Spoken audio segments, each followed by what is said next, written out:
हल्ली ओ लचक लचक त्यो कमरे देऊ नम्बरे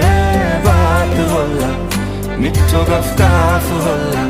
हल्ली ओ लचक लचक त्यो कमरे देऊ नम्बरे बात होला मिठो गफ होला उसको एक झलक मुस्कान